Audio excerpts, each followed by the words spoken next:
రంగారెడ్డి జిల్లా మీర్పేట్ మున్సిపల్ కార్పొరేషన్లోని పలు డివిజన్లలో పలు అభివృద్ధి పనులకు ఎమ్మెల్యే సబితా ఇంద్రారెడ్డి ప్రారంభోత్సవాలు చేశారు. గ్రామ పంచాయతీ ఎన్నికల్లో లబ్ధి పొందేందుకే గ్రామ సభలు నిర్వహిస్తున్నారని ఆమె విమర్శించారు. ప్రజాపాలన కుల గణన సర్వే రిపోర్టులు ఎక్కడికి వెళ్లాయని ప్రశ్నించారు. మళ్లీ ఎందుకు అప్లికేషన్లు తీసుకుంటున్నారని సబితా ఇంద్రారెడ్డి ప్రభుత్వాన్ని నిలదీశారు.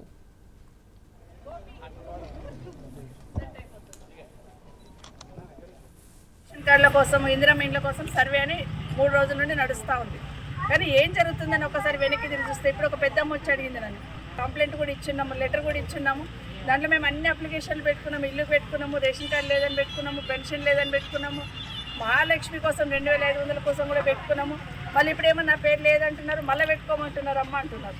అంటే ప్రజాపాలనప్పుడు పెట్టమంటారు, ఆ రోజు టెంట్లు వేసి డబ్బా కొట్టి పెద్ద ఎత్తున ప్రచారం చేసి అప్లికేషన్లు తీసుకుంటారు. మళ్ళీ సర్వే అని చెప్పేసి కులగణన సర్వే అని, సర్వే అంటే కులం పేరు మీద కాదు, ఆర్థికంగా ఏముందో కూడా మేము దాన్ని బేరీజ్ వేసుకుంటాం అన్నారు. మరి ఆ సర్వే రిపోర్ట్ ఎక్కడ పోయింది? ప్రజాపాలన అప్లికేషన్లు ఎక్కడ పోయినాయి? మళ్ళీ ఈరోజు ఏమంటున్నారు, రాకపోతే మళ్ళీ అప్లికేషన్ ఇవ్వమంటున్నారు. ఒక అమ్మ అడుగుతా ఉంది, ఎన్నిసార్లు ఇవ్వాలి మా అప్లికేషన్ అని. నేను అదే చెప్తున్నా, ఈ ప్రభుత్వానికి మతి మరపు అంట, మళ్ళీ ఇవ్వండి అని చెప్తున్నాను. వచ్చిందాక ఇవ్వండి, మరి ఇచ్చిన అప్లికేషన్లు వాళ్ళు మర్చిపోతున్నారు.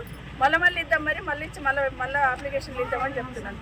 లోకల్ బాడీ సెలక్షన్స్ వస్తున్నాయి కాబట్టి ఒక స్టంట్ లాగా ఇది పెట్టినారు తప్పిస్తే నిజంగా మీ ప్రజలకు ఇవ్వాలని చిత్తశుద్ధి మీలో లేదనిపిస్తుంది.